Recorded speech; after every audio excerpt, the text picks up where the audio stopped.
歡迎嚟到講聲觀後感喎。咁今日我哋講嘅電影就係《夜王》啦。夜王啦，大家呢套都係呢一輪最 hit 嘅電影啦，應該咁樣講。冇錯，喂，講其實呢個真係世界各地香港人都同時間可以睇啊，因為其實咧喺香港上映其實係大年初一啦，就係2月17號啦。咁跟住其實咧20號就北美啊、英國都上映啦。跟住26號就喺澳洲上映啦，跟住嚟緊3月頭就喺台灣上映，其實都係陸續喺呢段時間上映，咁樣差唔多都同步啊嚇，即係世界各地嘅香港人一齊可以享受呢套夜王喎嚇。咁我哋都睇晒啦，咁我哋幾位隊員都好啦，咁我哋今日就講下呢個觀後感啦。俾你兩位講先啦，你點睇啊？Ryan Sir 啦，Ryan Sir 咁中意睇。我其實咁樣講，係啊，我係好喜歡睇電影。即係你問我，如果初初睇呢套電影嗰陣時候，反而我係有少少諗起嗰個嚦咕嚦咕新年財嘅，因為其實事實上，如果將兩套戲擺埋一齊咧，嗰個社會嘅氛圍啊，同埋即係甚至乎導演嗰個用心啊，係寫一出戲。雖然固之然係，先講一講係呢個係好特別嘅，應該算係淨係香港先有嘅片種，叫做賀歲片咯。通常就一大班人或者係幾個咁明星開開心心，唔會太沉重，咁跟住就開即係打下戲啊各樣嘢。咁如果喺呢個即係夜王俾我睇嗰陣時嘅觀感咧，我係其實諗起嚦咕嚦咕新年財，甚至乎佢哋用嘅金句嚟，好似即係越爛嘅牌越要俾心機打，到依家世道艱難，我哋照行咁樣，其實係本身就係一個即係幫香港人打氣啦，或者一種 relief 啦。咁即係我除咗睇套戲之後，我自己去睇咗2次，因為其實喜歡有幾幕係特別喜歡嘅。咁都有睇下個導演嘅訪問啦。咁佢自己都即係呢樣，原來係喺製造電影嘅過程咧，其實你睇佢哋要計埋嗰個，因為阿 Jack 本身吳煒倫嘅導演話係其實一套本身原本係一套正片咧，江湖戲好腥風血雨嘅。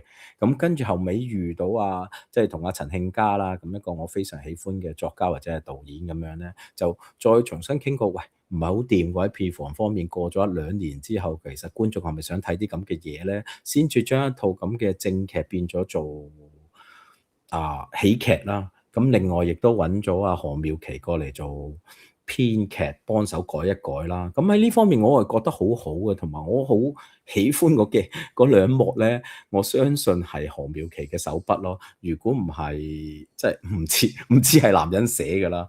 咁所以呢個就係咁，或者係講一講大家喜歡唔喜歡呢套戲咧？其實覺得喜歡就我覺得係 OK， 我覺得係唔應該咁講，應該係一套唔錯嘅戲嚟嘅。即係近期嚟講，相對其他港產片嚟講，我覺得呢一個係好嘅。咁當然第一就係即係子華啦，佢係擔正夜王啦，咁大家都係睇佢嘅表演啦。咁但係輔助嘅人咧，其實都唔少嘅。咁呢個吳煒倫啦，即係呢個係咪吳煒倫啊？你講係楊偉倫，你講係楊偉倫啊，唔好意思啊，因為佢兩個阿倫兩個都係偉倫啦，係啦，呢個楊偉倫啦。咁近期其實由一年好多出戲咧，楊偉倫都越做越出位啦，開始揾到佢自己嘅路線啦。咁因為有啲醜角又搞笑，咁其實唔係啊，楊偉倫之前嗰套戲出名係《正義迴廊》嚟㗎，其實佢好大反差㗎。係正義係冇錯，翁子光導演係啊，即係其實佢好厲害㗎。如果你咁講，因為阿倫佢呢個角色同《正義迴廊》好唔同㗎。咁係同埋好闊，佢本身係做舞台劇出身啦，即係舞台劇嗰種 training 其實又有少少同電影不一樣啦。咁同埋如果你問講喺楊偉倫第一去有2幕係即係其實套戲都有嗰個分工噶嘛。例如好似嗰個搞笑嘅就留翻俾，例如好似土地楊偉倫咁同黃子華一齊啦。咁即係嗰幕食嘢嗰幕，同埋佢哋嗰度點樣教佢哋點樣冧女咧？其實嗰2幕我諗大家都應該係睇起上嚟好歡樂啦。咁亦都你睇到楊偉倫嗰種咁嘅潛質嘅，即係我係諗起因為佢個樣又唔知點解，我覺得有少少似黃一飛啊。咁我其實有少少覺得好似喺少林足球佢同周星馳一齊，同埋周星馳同佢嘅最佳黃金拍檔吳孟達咧，其實佢係做過呢啲咁嘅位做下巴位咧，其實係好合適嘅喎。即係將佢係咪跟住會成為新一代嘅笑匠咧？Yes， 我覺得都幾有潛質咯。我覺得黃子華同埋楊偉倫佢一齊做，即係教佢點樣做女嗰段戲咧，係好似周星馳同吳孟達嘅，即係佢每做完一輪就 reset， 然之後又嚟過，然之後又做 reset 又嚟過咁樣，即係呢一段係好似咯，我覺得。咁即係楊偉倫由一個即係普通一個角色，你演繹得好，而家我甚至覺得係好多對白係為佢而寫嘅。係，即係我覺得係，咦，真係啱你做，即係佢係有好多對白係寫俾佢，攝你嚟呢度嘅，而唔係話，我寫好啲對白，然之後揾個人去做咁樣咯。有啲都話佢哋自己砌喺甚至冇喺現場砌，都會嘅。係啊，佢哋有即係我有睇些少係導演嘅訪問咁計啦。係，咁當然裏邊有子華啊，有楊偉倫啦，咁另外當然有 Sammy 啊 ，Sammy， 但係。深刻我呢出戲我又唔覺得佢認真係搞笑，可能佢都呢一個角色都唔係認真搞笑啦。咁佢以前做啲好多唔同嘅喜劇啊，瘦身男女又好啊，咁有好多地方都係即係 QQ 咁樣，但係始終都唔係話認真做喜劇，即係有嗰種氛圍喺裏邊啦。我覺得咁所以今次呢出咧，我覺得即係阿 Sammy 比較失色少少，同埋就即係甚至發惡嘅時候嗰把聲都有啲沙咁樣啦，就係。咁但係當然今次啦，唔係啦，但係我唔認同喎。但係我而覺得其實我係估唔到阿 V 姐做得咁好喎，應該咁講喎。喺演技呢，因為我唔係鄭秀，我本來即係我唔係特別中意鄭秀文嘅，即係唔好話我唔討厭佢啊，亦都唔係即係我唔係佢嘅 fans， 但係我覺得呢套戲我俾佢覺得佢做得係有嗰種震懾能力喎，有個壓場喎，因為其實佢係瘦噶嘛。通常你覺得壓場嘅人都有啲可能大份少少啊，氣勢勁啲，但係佢唔係喎，佢骨骨感啊，係咪瘦咁？但係佢有嗰種氣場入嚟嘅時候，有個氣場同壓場喎，係唔係應該咁講？成出戲裏邊大部分人都有喜感，佢嗰個角色係冇喜感嘅。但係佢係嗰套角色，佢係唔需要喜感啊，反而係即係我覺得佢嗰套戲佢係啦，而我係欣賞我估嗱，我有兩個人都覺得演技好好嘅，特別彈咗出嚟嘅就係阿倫，頭先你哋講嗰個阿倫啦，同埋阿鄭秀文，因為我係估唔到嘅，因為我唔覺得鄭秀文喺我心目中係做到呢啲角色嘅。我唔覺得佢做大姐嗰種，其實佢平時係一種唱歌喺樂壇裏邊嗰種嘅味道啊嘛，即係好有姐，即係掛有風範。但係佢今次演到呢個位咧，我覺得佢係有驚喜俾我咯。咁樣講，我反而覺得全套戲咧，我唯一覺得一個係北位，直頭係我覺得係寫得差嘅。咁嚟計咧，其實就係出自鄭秀文嗰一幕。另外有兩個技術嘅位，或者我哋遲啲再講咧，我覺得都好似有啲問題。咁其實係講翻，反而佢第一幕去同阿太子峰相遇嘅時候咧，即係佢老豆咁樣個坐低就係，我覺得嗰幕其實係寫得好差，係直頭係直頭，我會覺得係呢套戲寫劇本嗰個嘅 bug 咯。即係你諗一諗，點解差咧？一個啦，你諗一諗，一個喺夜總會撈到風生水起係好掂嘅叫做 CEO， 點解會真係好似阿爸？即係簡單啲嚟講，個阿爸同講咧，你睇睇佢啦。即係我打個比喻，Canning 啊，你幫我睇下阿佳仔啊，阿佳仔都出嚟唔錯㗎。咁跟住阿佳仔啊，阿 Canning 好好㗎，以前你大佬咧 Victor 都係跟佢㗎。咁即係你明顯諗，即係如果嗰個人阿太子峰係將會好有可能係你個老細，咁你個老細叫你睇住佢個仔，咁喺嗰個過程之中，哪怕佢真係講嗰廢話，同埋佢講起上嚟，太子峰唔係講得太差啫，或者係可能另一個，咁佢一個屌乜都唔識，又係唔識。咁其實你話正常一個，你唔好講話佢可能係你個老細啊。即使普通你出嚟做 sales 嘅，你唔會有嗰個，即係唔會係咁零尊重嘅。因為我第一次去睇，咁我覺得怪怪地。我第二次係特別專登去睇嗰陣時，就係我覺得係呢個成變咗你好合理化，點解到最尾太子峰係要點都要搞？我又唔覺得啦，即係你講到係北呢樣嘢咧，其實有啲誇啫。即係呢北，即係你話嗰度啊。我唔係我嘅意思係佢係或者係嗰個唔統一去寫呢個人咧，係唔應該會係咁嘅咯。唔係，即係就係因為你諗講呢一個鄭秀文意氣風發到一個地步，就係話，喂，我淨係同大老細講嘢，你呢啲，唉，老細個仔要我嚟幫你，我仲要你真係識嘅。咁唔係咁樣講，如果係即係我意思咧，佢如果係咁嘅心態、咁嘅 mindset 咧，唔使就唔會撈得起、彈得起啦。唔係，其實同埋係啊，你成出戲裏邊，你都要有個位俾人哋結怨噶嘛，大佬。係理論上，如果你佢唔結怨，成出戲用另外嗰個，咪可以話啊另外嗰個方式咯。因為喺呢方面嚟計，我會另外咩係寫咁話俾你改啊？你問你寫劇本嗰個另外講，你要合俾你改啊？你會點改法咧？其實你睇咗2次啦，而家你俾你改啦，你覺得應該點改？我諗可能會喺嗰個衝突上 ，at least 佢有講過佢嗰個家姐或者細妹噶嘛。可能你要後面鋪排緊同佢家姐細妹同個細佬有啲乜嘢嘅，原來係咁樣，佢係同家姐有嗰個關係，所以先咁樣踩阿太子峰咯，喺佢老豆面前。Other than that 咧，如果係咁，即係如果唔係，我覺得正常打工嘅唔會。唔係，因為其實我又覺得呢個伏線咧係一個暗線嚟咯，即係話你先頭你唔知道佢係會反悔，佢係會話事嘅。咁呢個又去咗第二個。我覺得技術位咁唔講，但係我覺得呢樣嗰個人物嗰個性格咧，即係如果佢係咁樣，應該冇可能可以撈到咁風生水起，撈到咁。唔係嗱，咁樣講嗱，我咁睇啊，你阿 V 姐呢個角色其實都有起承轉合嘅。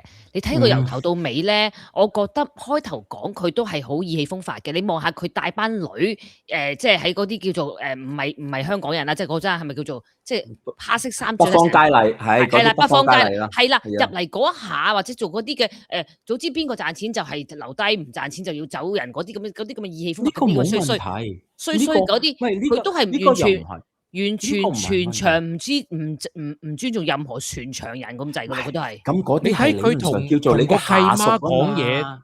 佢同個契媽講嘢都淨係同個契媽講嘢嘅啫，即係直情係 totally ignore黃子華噶嘛。喂，咁佢哋兩個嘅關係呢個反而可以擺開一邊。咁但係佢同契媽講已經另一樣嘢。咁同埋你如果要真係我都係我明白你講，你覺得佢係一個 marketing 強 sales 強嘅人咧，點樣都要圓滑嘅。呢啲位點都唔得罪得嘅。即係我明白你個，但係佢就可能係想咁樣令到嗰個太子峰嗰度之後邊點解要去到咁狠，要即係做呢個位咯。咁我諗見仁見智啦。我冇話呢度寫得唔好。我哋都要。如果你問我唯一一個，我覺得寫得唔好啊。好。咁我哋代表個人立場嘅啫，個個都係即係我都覺得係，我嗰下睇又唔覺得咁大咯呢個問題。但係你咁講，我又有你可以咁樣睇咯，我淨係覺得都係。我係咁樣，起碼我咁樣睇係唯一一個。我話成套戲其實係寫得好好嘅。其實都係除咗呢一點個性格唔統一。我覺得 V 姐係好多變化嘅喎，喺套戲裏邊，真心講，你睇下佢即係就算對黃子華嗰個都係起承轉合，所有嘢嘅故事其實佢都係有變化。係咪 ？OK 㗎，係有啲細緻嘅地方嘅細膩嘅地方，甚至乎佢同嗰啲女啊教佢啊，甚至乎跟住同阿 Louise 傾啊，係怕即係只不過幸福唔會埋身啊。你見佢亦都唔係話即係做到就係嗰啲好低能嘅一啲霸總咁樣咧，即係唔係某地方好中意出嗰啲咁嘅霸總啊，叫你跪低啊，打你一巴，突然間就去結婚嗰隻咯。咁佢其實係有俾心機寫嗰個人，所以 which 我先至話嗰一幕係令我覺得特別突兀。我係覺得講開，你話你唔合理嘅地方，你講埋你另一個啦，係啦。我有兩個，唔係咁兩個可能我只可以講係技術位。第一個嗱，好似你講緊依家 talk about 佢話8000萬嘅嘢啊嘛，喺嗰個 contract， 即係喺我嘅認知，我唔係法律人才，我唔係法律專業人員。咁喺你如果理論上第一件事係雙方要買方同賣方簽咗合約。咁嗰張先至去到個另一個 status 係 exchange contract 咁樣，咁跟住先至再 settlement 噶嘛。買樓如是，買呢個生意如是啦。咁喺嗰個突然間話，因為佢即係如果係太子峰本身喺嗰度冇簽到名咧，理論上嗰張 contract 甚至冇應該係 exchange 去唔到咯。即係喺呢方面，我覺得點解突然間會變咗阿 Sammy？孭咗佢咧？呢個我純粹係法律，即係希望如果尤其聽到有咩聽眾咧係本身係法律嘅人才，其實都係可以嘅，冇乜咁樣。但係我喺我嘅認知裏面咧，我就覺得怪怪地喎，呢個係可能係最大成套戲係好緊要嘅嘢啦。咁但係呢個技術位嚟講，可能得嘅，其實我唔識啫。咁但係因為佢係其實應該係未去到 exchange contract，跟住佢嗰度係意思係想表達佢冇簽去買，但係阿 V 姐就已經做咗擔保人。咁通常你好多時一張 contract 係 witness 或者咩嘅啫嘛，咁甚至乎嗰度我都有講緊啲唔明嘅，但係佢其實就唔係嗰度我啲唔明嘅，但係佢係想表達呢個意思，即係我想講佢喺個套戲就話俾佢聽，佢冇簽，佢以為佢有簽到要買咗，但係其實佢冇簽。但係其實喺嗱你唔好講，你講緊係屬於10 mil US 嘅 contract 啦。第一件事簽啲嘢一冧心嗰啲咁嘅有，通常有律師見證啊，有咩跟住先至 exchange contract 嗰類咁嘅嘢啊嘛，唔會啊，因為一方如果買方唔肯簽咧，咁講就已經冇嘢噶咯。即係如果你係講呢啲咁嘅 technical 嘅咧，其實就係好薄弱嘅呢出嘢。咁但係呢出戲係唔係講嗰啲位咯？我覺得個 focus 唔係講嗰度。即係正如你話你做場大龍鳳，又要揾阿姚先生係同你做呢場咁嘅嘢。咁姚先生賺到幾多錢？點賺法咧？咁呢樣嘢冇講。呢個成個鋪排咧，係啊，你聽我講先。你成個鋪排咧就係點樣去煽呢一個太子峰，等佢賣空，然之後蝕錢。咁但係你知道呢件事你點賺錢先？即係你要靠阿姚先生去賺錢，然之後再俾翻錢你，然之後等你去救你嗰間公司。咁即係成個最薄弱，我覺得就係呢一度反而係啊，呢度又係引申過另一個。反而呢個未咁差喎，我覺得未至咁差，因為其實始終佢有嗰個內嗱第一件事，咁佢就係氹到嗰個太子峰沽啦。所謂沽盤就係沽貨沽爆佢，就係其實將阿姚先生去預計姚先生嗰個股票將會跌。咁就咧賣空，即係將佢手頭上冇咁嘅股票搏命賣出去，預計到嗰陣時，到跌市嗰陣時咧，佢先至買翻出嚟啦，佢就即係賺嗰個 gap 嗰個差價啊嘛。咁但係最主要係你有人買空嘅話，你一定有對家喺度做翻個盤咧，先至可以夾死太子峰噶嘛。咁理論我唔係又係唔係個盤夾死佢啫？你解釋即係咁你去賣出去嘅時候，你沽盤係搏命跌空嘛。咁如果喺另一方面咧，例如好似當姚先生嗰陣時 ，OK 啊，我繼續買翻上去咧，股票即係買賣佢個價位，其實係嚟自嗰個有冇人買同係咪啲人搏命買啊嘛。佢如果一路沽空嗰啲貨，手頭上冇咁嘅股票係咁賣出去，嗰個價理論上個價錢就會跌殘啊嘛。咁但係如果可能姚先生就話鄭君豪我話我接貨冇嘢啊，繼續咁咪繼續扯上去咯。咁同埋咧喺呢方面嚟計就去沽幾多，咁如果你多少有嗰個有人喺度接貨嗰陣時咧，嗰個股票唔係會跌，反而會升嘅。咁到 end of 嗰個 trading days 嘅時候咧，太子峰咧就必須要喺市場度買翻嗰個。去賣咗幾多 oversell 嗰啲咁嘅，咁咪係咯，咁你就可以質死佢。佢呢個太子峰係死緊嘅 ，OK？你賣沽空你係死緊嘅。問題係你阿姚先生係咪可以喺呢一個咁嘅波動裏邊賺夠錢，賺到你可以俾埋錢啊？呢個又係另一個其實唔係好，即係我自己都係覺得另一個唔係啊，佢嗰度佢個1億5千萬，佢用1億5千萬去沽空，所以佢其實如果佢1億5千萬都會。等於跌落鹹水海，佢咪有機會賺到嗰個？佢1億8千萬啫嘛，講緊。咁咪有機會講啦，唔係咁你就係沽空咗嗰陣時，你一定要有另一個 party 開始做翻嗰個。不過呢個太 detail 啦，我諗呢個呢套戲真係唔係着重 focus 喺呢個位置，我哋應該要跳過。如果唔係咧，我睇啦，即係我自己覺得太長啦呢個位置。撇除咗呢個係啊，撇除咗呢度嚟計咧，咁其實套戲有好多好精彩嘅場面嘅，跟住。particular 我有3幕，我其實覺得寫得好好嘅。第一幕就係黃子華同埋Sammy 喺嗰個即係去完澳門跟住上訪嗰度啦，完事之後嘅。第二幕咪點樣好先？唔係咁，其實你睇嗰個變化咧，咁如果係其實佢哋想佢完咗嗰件事，咁Sammy 點解黃子華一講翻咧，不如留低我咁嘅時候咧，佢即刻爆咧，咁其實我覺得呢樣反而呢個係寫得好正常。佢話我叫鴨我都會乜嘢講定價錢啦。你依家即係咁樣打死狗講價或者咩，覺得你有嗰個係好嬲咁樣，突然間一下撻着咧。咁我呢個係如果睇落去即係 as 一個編劇，你有時睇哇，你起碼咁樣呢個係可以你理解到嗰個情緒點樣到啊嘛。個女人嚟計，或者你做咁多嘢嘅話，唔係，其實我覺得佢係因為阿黃子華話我哋不如，佢係 expect 佢講話不如我哋喺埋一齊，喺翻埋一齊啦咁樣嘛。而佢要話不如你留低我啦，咁佢先至興，先至完全撻着地。係啊，係咪？呢個係即係佢初初諗，咁起碼一樣嘢，佢就覺得係喂頂，即係嗰個女人嚟，覺得嚟計邊有可能？你哋喺度 detail 而家呢個好笑，真係我其實反而我冇諗到佢點解咁即刻撻。唔係佢爆嘅話，其實係有道理。爆啦，即係話喂，你而家爆我講係啦，一來就係話我以為我哋復合，點知唔係？你同我講話要我留低你。我有聽到阿 B 姐阿鄭秀都唔緊要。鄭秀文訪問話呢一幕係佢係覺得最真係唔容易 handle 嘅，因為佢哋喺度個情緒係由開心 sweet 係咪？即係都有啲 sweet 啦，係咪？即係復合嗰個，跟住又無端端又要爆上去，跟住又要好難過係咪？佢覺得呢個人原來係利用我嗰種。唔係，我覺得最搞笑係佢話：我如果翻去冬日啊，我俾雷劈，跟住唔係咁佢都係偷一偷嗰個位。搞笑呢度個個都喺度窒咗。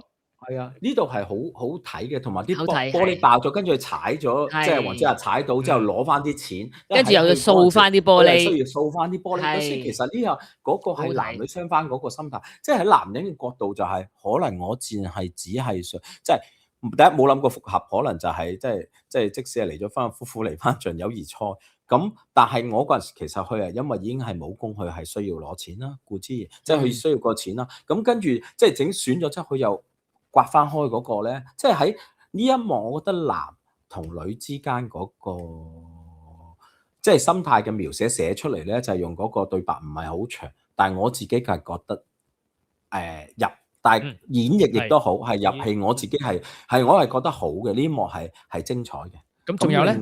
另外嗰兩幕就係阿廖子妤遇到阿 Sammy 試鞋嗰一幕，同埋到係最尾嗰個耳環嗰度咧，咁呢一幕我呢兩幕我就又係覺得超精彩。咪呢個全部都係阿 Miu 寫㗎啦，係一定好明顯啊！男人係肯定寫唔到出嚟㗎。其實我好中意耳環嗰幕嗰度，即係耳環嗰幕就係真係我哋成日都做有嘢就講啦，即係男士睇唔到耳環㗎嘛，你係咪？即係耳環即係睇唔到㗎嘛，但係所以點解要即係我唔知道大家會留意我戴耳環好大條㗎，因為我覺得我希望你望到少少啊咁，即係我覺得好長下嘅耳環，因為冇人會見到嘅，我覺得真係好有趣。係啊，嗰個試鞋嗰一幕先至，其實我覺得含蓄得嚟仲精彩。我以為你咩試鞋喎，大佬？試鞋梳，唔係講點解？因為後尾佢即係佢哋咁樣，大家個交談啦，即係有試探啦，即係本身其實阿鄭秀文攞咗嗰個擺喺個台面，亦都係其實想試探咧，因為呢個又 refer 翻去初去嗰個鄭秀文同土地講嗰啲篤眼心軟嘅時候咧，其實都代表佢有嗰個 curious，究竟黃子華仲係點樣嘅？即係有時女人嘅嘢咧，多少有嗰個佔有慾係會強嘅，咁所以先至特別想 care，跟住執到個耳環擺起上嚟其中一幕，咁跟住到佢哋試鞋嘅時候咧，其實係講得好清楚㗎。咁有時夾腳去都即係好明顯係睇到兩個女人嘅分別咯。廖子妤係比較可能係即係好卑微嘅夾腳，你冇辦法啦，喜歡。咁阿鄭秀文係一啲委屈都受唔到嘅。咁到跟住喺佢哋兩個喺即係講咁幕去話你個男人咧，即係佢同佢講你個男人會唔會喺床裏面肆無忌憚講你嘅嘢咧？初聽落去係好似喺度試緊威咁樣啦，即係顯示阿同學阿黃子華幾深啊！但係你如果一去翻最尾嗰一幕咧，其實佢講嗰句説話咧，唔係咁嘅意思咯。其實係一個好卑微嘅嗟嘆或者咁樣，我就係咁咯。咁你要係翻轉佢做嗰陣時，你又唔係好覺嘅喎。即係我翻睇第二次嗰陣時睇佢個演技，所以變咗係演繹得好好㗎。初你以係啊為好似喺度示威，阿廖係啊，子瑜啊係 Fish 啊，演得好好， Fish 好，即係你初以為佢喺度示威，咁事實上原來唔係。咁跟住到最尾咁，我到第三幕嗰幕去嗰個耳環嗰度啦，我一睇到耳環嗰度，我自己就話都街啦，以後男士大鑊啦，咁係實得閒就俾人咁樣試煉嘅，係就係好抵死嘅。喂，人哋翹埋耳仔都睇唔到耳環，你呢班男士隻眼都唔知生去邊嘅，即係我就覺得真係睇唔到。嗱，listen，一個男人喺好滿足完之後。咁佢話走啦，我慢行啦，唔送啦。咁樣其實真係唔係佢一個男人滿足嘅時候就冇㗎。係啊，佢 say goodbye嗰時，佢翹起耳仔，你都睇唔到㗎，我都睇到。咁呢樣嘢都係寫，就係阿 Miu 寫種嗰個細膩細緻嘛，對女性心態嗰個描寫。咁同埋廖子瑜亦都好好㗎，接嗰個我其實即係初唔想講走啦，完啦，反而唔好搞得咁肉酸啦。咁結果忍唔住又係要講一次，我係即係我其實好想你睇到應該話可唔可以執翻啲耳環咁啊嘛？應該又唔係，但係喺呢方面咁咪好精彩咯。咁即係我覺得有時如果寫嗰個，即係如果你我哋大家三個都叫有寫下劇本啦。但係如果要寫起，你寫到咁樣，你咪覺得好可以咯。睇完之後，我又覺得原來真係可以合作去寫劇本添咯。因為女仔嘅位真係有時啲位真係女仔先寫得出啦。即係我覺得男仔你哋啲係啦，寫埋啲呢啲搞笑啲位又係男仔先寫得出，啲位抵死位。即係而家你今次好多劇本都係個男士。我呢啲 show 係阿 Miu 寫嘅，雖然我唔知道嘅，但係我覺得阿吳偉倫冇可能寫到啲咁嘅劇本出嚟咯。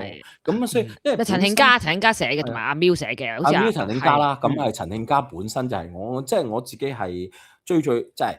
40幾年啦，我真係好早嗰陣時，我已經係睇陳慶嘉嘅作品，我睇佢好多嘅，即係講緊書嚟嘅，開始由《小男人周記》啊，到去嗰啲。講啦，其實我呢啲其實你哋講嗰啲咧，我都覺得唔錯。不過我又唔會覺得最好睇、最搞笑。我自己係先講啦，係啦。我覺得咧，咁差開咗少少講一講先。咁其實因為阿 Miu 咧，因為有一個我覺得好有趣、好好玩嘅文化人或者影評人阿麥克咧，咁佢其實佢有一次好曲線咁講，哇！香港電影充滿希望啦，估唔到呢個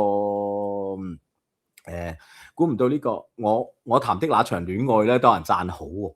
咁佢真係佢係覺得差啦，可能我自己就好喜歡我談的那場戀愛嘅。咁即係因為嗰種佢寫出嚟嗰個編導演，其實我都係覺得好咁，係覺得係咁 anyway 啦。咁麥克覺得好差啦。咁我覺得嗰套戲係寫得好嘅。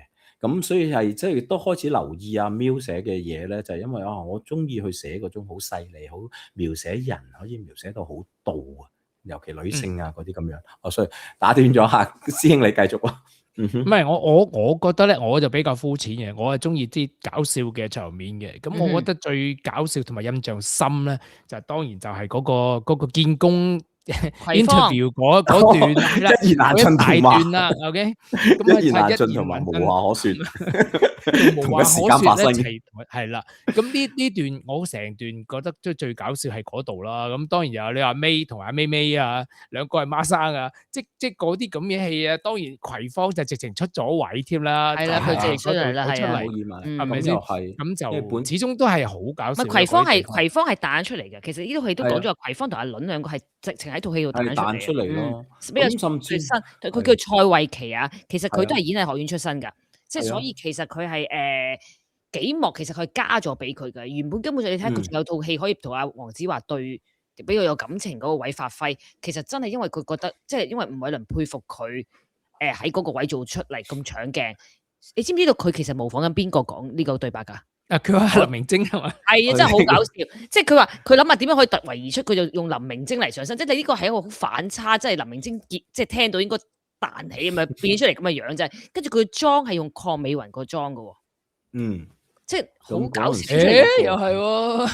係啦，即係成件事就好得意咯。呢個葵芳其實係好多人訪問佢，係啊，呢個都真係唔錯。同埋咧，我覺得因為係你講。我覺得咧，你哋啱啱講嗰幕咧，即係葵芳嗰幕啦，即係建功嗰幕咧，其實咧係令到你喺戲院好開心，因為我唔知道你哋個戲院係點啦。我個戲院係真係坐差唔多接近80滿啦，已經。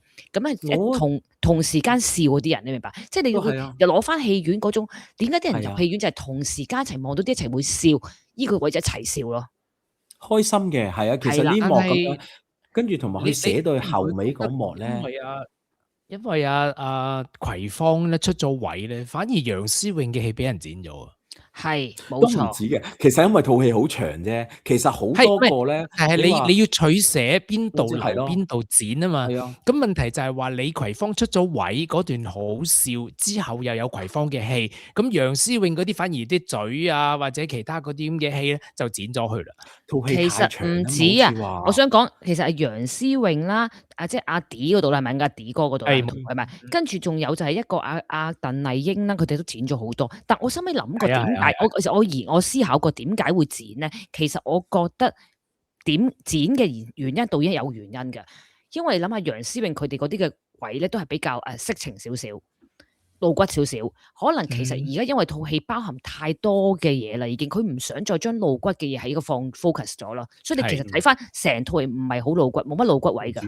因為我係睇過吳允蕾嘅訪問，佢話佢其實第一個剪出嚟咧係差唔多接近4個鐘。咁我覺得係好多嘢，所以可能係未有交代。甚至我哋但係你要諗下佢擺咩？唔係，但係佢睇下擺咩？唔係，但係你睇下明白。但係你睇下，你諗住選咩落去，就係取決於你套戲想 focus 喺乜。咁但係佢拍咗好多露骨嗰啲嘅位，係全部剪晒喎。都唔止，我諗唔止露骨，可能有其實超過露骨嘅。其實始終你話攬攬錫錫嘅，未必做到好多。但係佢之前可以點樣鋪排個人嗰啲咧？咁其實嗰扎全部你都咩超英嗰啲，全部你都而家佢又放翻出嚟。No，佢又放翻出嚟，真係露骨㗎。你可以睇翻網上好多係啊，其實係露骨㗎，拍咗好多露骨。但係唔係拍咗露骨嚟計？但係你依家唔係拍愛情動作片嘛？即使個有一幕半幕，你咪講緊2-3分鐘。係，所以其實。最主要有人都傾緊，其實你哋覺得呢套係咩戲咧？呢套喜劇啊，一套喜劇啊，一套實況劇啊，愛情文藝劇啊，勵志動作片啊，定係一套喜劇？佢都傾緊一輪啊！佢自己演員之間都覺得呢套，請問你哋覺得係咩戲啊？我覺得只可以係一出喜劇。唔係喎，咁又唔係喎。其實前半段喜劇多啲啫喎，後半段其實都正劇嚟喎。其實係有嘢想講，佢唔係戲劇咁簡單。我想講嘅，其實係佢本身有個意思，有嘢想講嘅。咁其實亦都係講翻嚟，好似香港依家嗰個境況啊，到希望即係俾少少，令到大家其實有少少信心啊。嗰下即係逆風先可以飛上去啊，咬緊牙根啊，細到艱難。其實係有啲嘢係想講嘅，除咗。即係超過一套喜劇咯，咁其實咁你要咁講，佢梗有啲位係哇勵志啊，或者係not necessary 嘅，即係我覺得講好膚淺喎。如果咁個淨係講呢幾兩句説話就，其實有啲嘢，你好似你話家有好事咁，家有喜事咁計，都係一個即係出名嘅賀歲劇片種噶嘛。咁你其實我講啦，我點解覺得佢有正劇啦？因為其實咧。佢借助一個行業嘅失去，呢個係一個夜總會嘅行業。佢喺2012年真係失去呢個香港嘅歷史，佢冇晒啦而家。OK，咁借助一個行業嘅失去，去講一個不斷變動嘅世界。我哋作為一個人，我哋應該要點樣去面對咧？即係我哋成個環境嘅變動，其實好似個句子好似講一啲過去，其實唔係講而家。而家個社會就係變動，不停變動不安。咁我哋要點樣係而家嘅我哋要點樣面對咧？咁樣其實佢借助呢個嘅歷史去講緊而家嘅香港啦。你唔覺得我哋以前香港都係好多嘅，譬如蘭桂坊啊，或者好多嘅夜嘅生活係好燦爛、好靚咁嘅夜晚。其實佢借助夜王，雖然好似講緊夜總會，但係其實佢就係點解要 cut 晒啲露骨位，就係唔想將佢放大，而係其實你會感受到係好香港咯。其實佢係講緊一個香港咯，咁所以啲人其實佢都認添啦。其實唔係淨係我哋話，佢哋就算係演員同埋導演都覺得係講緊香港嘅，俾緊大家睇到，所以大家先有同感。其實吳偉倫最上一套戲係《毒舌大狀》，今次都係有《毒舌大狀》嘅班底去拍啦，大部分。咁其實《毒舌大狀》就係講公義嘅，但係呢套《夜王》咧，其實佢更加係講嘅嘢係接觸面係闊好多，係每個人都會 feel 到嘅嘢咯。所以其實呢套戲係講一個嘅大時代嘅巨輪而家轉變緊咯，咁係好艱難，而而家望到嘅世界都係好艱難。咁其實我好中意一個其實我嗰時候記得我哋開頭都即係我哋做有嘢就講嗰時，我哋做講聲你聽嘅時候，我哋諗劇本嘅時候都成日都傾究竟我哋寫劇本要係悲劇好定係喜劇好？我哋嗰時同 Ryan 成日都拗啦，我中意喜劇啊，即係係開心嘅結局收場啊。Ryan 話中意俾嗰啲難忘啲，可能 sad 地嘅 story ending。其實咧，佢哋有討論過呢個話題啊嚇。咁因為黃子華話佢依套戲希望你見到套戲拍出嚟係拍啲希望啦，佢唔想拍絕望啦，因為絕望唔應該展現出嚟啦。絕望可以討論都希望係有希望。咁而佢希望拍嘅戲係有希望，喺唔開心嘅環境嘅時候，更加要拍有希望嘅電影咯。等人入場之後，係依然望住個世界，希望係有希望咯。即係樂觀，如果最後係錯，都好過悲觀係啱咯。咁所以其實呢套戲係有佢想表達嘅信息，唔係淨係一套喜劇咯。即係自問我唔係特別中意周星馳啲人，淨係笑完一輪就真係好喜劇嗰啲 feel，我就唔係特別嗰啲，唔係周星馳特別會好中意嗰種嘅，你明白？但係呢套係我中意嘅，因為我覺得佢係正劇部分，起碼佔70%咯，30% 係笑咯。其實前邊笑多啲，後邊其實我唔覺得佢好多嘅。其實係過咗一半咯，亦都有嗰個分工咧，即係好多。尤其搞笑嘅係留俾最主要係土地啦。即使邊個麗英都咩㗎？佢話嗰個做結衣嗰個其實唔多兩幕咁話，照落海下海咁，其實都係好有喜感嘅嗰套戲嗰度。係啊，不過結衣剪咗好多。同埋其實咧，彈咗出嚟咯。如果你有二首歌咧，佢哋有首歌㗎嘛，鄭秀文有首歌係《星獸傳說》。係啦，其實佢呢首原版咧，仲要係咁 Q 1997年推出㗎。其實首歌係首先歌詞都已經好有意思啦，係咪？有好啱個夜場嘅，可以揈頭啦，係咪？可以跳舞咧。我唔知你哋有冇睇翻《星獸傳說》再一個月前。我睇係啦，咁佢入邊有啲 rap 㗎嘛，係咪？有啲 rap，佢兩段 rap 嘅字詞係好有意思嘅，即係大家可以去聽翻細味啦。佢哋特別想講嗰個喺套電影度冇出嚟，但係佢新嗰個版本其實係特別有，即係有分開拆開嚟講啦。咁佢可能都會有擔心條件其他諸如此類嘅嘢啦。咁即係嘅嗰套我有睇到，我有睇埋嗰個係有睇埋個歌詞添嘅。點樣電檢我唔明喎。佢而家歌詞其實係有時某啲嘢嗰類嗰啲嘢，有時就驚佢電檢咗佢唔好咯。不過佢都讚賞個電檢今次係即係都叫開綠燈啦，2B 級。哦，你講電檢，你講佢驚佢剪邊啲先？你講佢剪色情部分定係剪邊啲部分先？你意思定係啲內？因為其實佢唔係，但係等先啦。如果你咁講，佢 rap 嗰兩段文字其實都寫得都好明顯下噶咯，啲嘢。係啊，咁所以 rap 嗰段嘛，所以佢冇擺喺套戲裏面。譬如我講句，就算俾人睇死，即係佢就算俾人睇死，俾人睇唔起，即係佢就講到差唔多好 feel 到香港人嘅心情噶，講啲嘢已經係。係啊，即係黑夜再黑都總會有晨曦，太陽再次喺東邊升起，即係呢啲所有嘅嘢都係好勵志，俾即係佢所有嘅 rap 嗰啲文字都係好俾香港人聽噶，真係好啱香港人入場啦。anyway， 即係講真係啦，即係我覺得，所以你會發覺好多嘢都係喺嗰啲對白裏邊咧，所謂金句都係即係有啲激勵性嘅。咁其中阿歡哥都有講啦，即係開心好緊要噶嘛，咁呢樣嘢係啱嘅。其實即係世界艱難，我哋照行，咁都係冇辦法噶啦。你唔通死咗佢咩？係咪？咁你都要照做噶啦，照續繼續去捱噶啦咁樣。但係開心其實係一個好重要嘅元素咯。好多人都會為咗錢啊，為咗環境啊，為咗親戚朋友啊，屋企人啊，變咗令到自己唔開心。咁但係開心係一個即係做人好重要嘅元素咯。咁所以就係要自己開心，首先要自己開心，你先可以照顧到身邊嘅人咯。同埋好搞笑咯，佢話點解要嘟住嘴講嘢，嘟住嘴少啲講錯，我覺得係真好搞笑。跟住我都覺得，我覺得唔係嘅，嘟住嘴我都可以講粗口嘅。我都自己試過吓。我係搞個純粹搞氣氛啫，嘟住嘴都可以講粗口嘅。真係好搞笑，即係成套有好多啲位都係好得意。咁土地真係彈咗出嚟嘅，楊偉倫係。同埋我好中意嗰段在意唔在意，大家有冇研究過佢有幾多個在意？係啊，好多個，冇係。我多次俾大家聽好嘛？喂，我多次俾大家聽。好叻喎。OK，你聽下啦。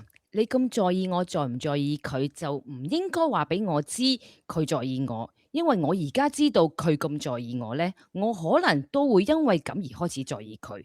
因為你喺度在意我，在唔在意佢在意，其實你在意，因為佢在意，搞到我明明唔在意，家陣都好在意。係啊，我最在意係你。好嘢，好嘢13個在意，好在意，係啦，所以幾得意啊！我覺得呢段係好有趣喎，因為我覺得讀完之後覺得有急口令啦，我最中意嘅係呢啲咁嘅位玩啦。跟住我又發覺佢阿黃子華好厲害地，佢背咗佢，跟住係好流暢地演繹咯，真係其實你都好流暢啦，你講多幾次你可以背㗎啦，得㗎啦。其實我有作 make sense 就好容易背。其實我有作過另外一個版本俾自己，即係我從來係我而家睇呢個係佢版本啦，但我係因為佢講完之後，我有個另外一個版本係自己曾經諗過啦，真係得嘅，我有機會下次寫劇本自己整個版本出嚟。好，係啦，即係其實幾有趣呢個，就在意唔在意呢樣嘢，女士好重要。唔知邊個寫嘅咧？呢我想講，呢句好似。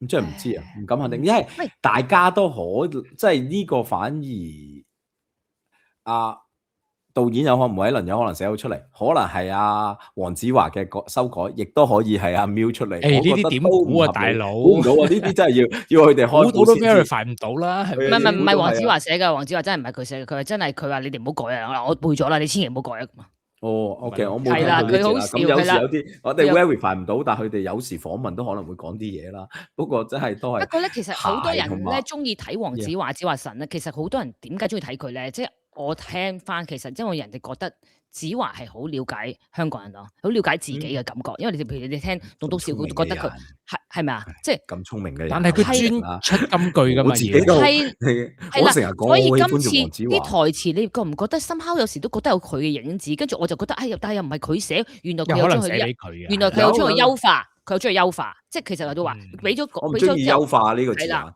OK， 我唔中意優化呢個字眼，佢係其實有改過啲劇本，改過啲對白啦，比較適合自己。係啦，佢係將佢變，咁我就覺得係嘅，真係其實同埋佢始終係讀哲學啦，佢係哲學畢業噶嘛，即係philosophy 噶嘛。係啦，咁所以佢我唔知大家有冇機會睇到個訪問啊，有個粗流利嘅北方普通話嘅人訪問佢啊嚇，咁講人生，即係透過套夜王講呢個人生。好正，因為佢用流利嘅廣東話覆佢，咁而大家都知黃子華其實普通話係好好嘅，唔差噶，但係佢係一對一答咧，嗰個係一對一答咧係好多人好中意佢講，跟住我就更加從嗰個訪問裏面更加覺得佢真係好了解香港，好了解香港人，即係所以怪啲咁多人中意睇佢咯，而佢亦都講咗佢揀嘅戲，希望係尤其喺唔好嘅世道要有希望咯，所以我哋都有希望。係咪因為黃子華學富五卡咧嚇？呢啲搞笑，呢個搞笑係。其實我覺得呢個難得就係因為大家一齊咁多人喺個戲院度都會一齊笑咯，即係因為其實笑片係好難寫㗎，我都知。都係開心嘅。係啦，笑片係好無情嘅，你一樣嘢唔好笑就唔好笑㗎啦。即係其實笑片係好難嘅一件嘢。我記得阿 Simon 同我哋傾嗰時都講笑片係真係唔容易寫嘅，係咪？所以其實我哋能夠笑得出喺戲院度，就咁多人陪你一齊笑，我哋要珍惜咯。起碼大家都有呢段時間開心咗，咁我覺得都係唔錯咯呢套戲。所以我覺得係推薦大家睇嘅。如果大家一定啦，絕對係啦。係啊，唔係甚至無連金多寶，如果有機會，可惜係冇啫。我哋大家三個都唔係身處香港啦。如果都係其實可以嘅，當然係睇下啦。即係我係最喜歡睇咩嘅？同埋都難得，我哋一齊唔喺香港都可以睇到套，一齊睇到套戲，一齊可以傾呢個觀後感，係咪啊？真係講真，一齊都去戲院捧場。我師兄好似話，師兄仲話好勁添喎，佢哋嗰度賣 full 曬喎，賣曬飛喎，仲要買到另外場先買到睇喎，係咪師兄？好勁喎，你嗰邊。係啊。銷情強勁喎，其實佢20號已經上㗎咯，而家已經係比較後，但都竟然係賣得咁樣係唔錯啦，真係。我哋呢邊都唔錯咯，入去嗰陣時有7成幾8成人啦，即係我睇過2場都有7成幾8成人啦。所以真係都係 pretty good 咁啊，睇佢咯，大家支持下啦。係大家支持下啦。今日呢套戲真係大家睇啦。係啊 ，thank you。喂，我覺得佢金句裏面我講多句啊，我唔知大家記唔記得個金句。我見到坊間冇寫，佢咪話我哋唔使驚嘅，因為咧我哋夠戇居。